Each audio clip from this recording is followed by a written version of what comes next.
السلام عليكم ورحمة الله تعالى وبركاته.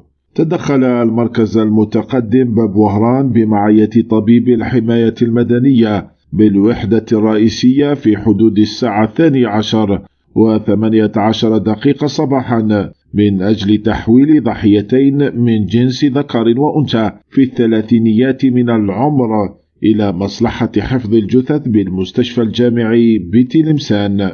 الضحيتين لقيتا مصرعهما في مرآب بحي باب الحديد بوسط مدينة تلمسان، وتبقى حيثيات الوفاة غامضة لحين ما ستسفر عنه التحقيقات الأمنية الحاضرة بعين المكان. إن لله وإنا إليه راجعون.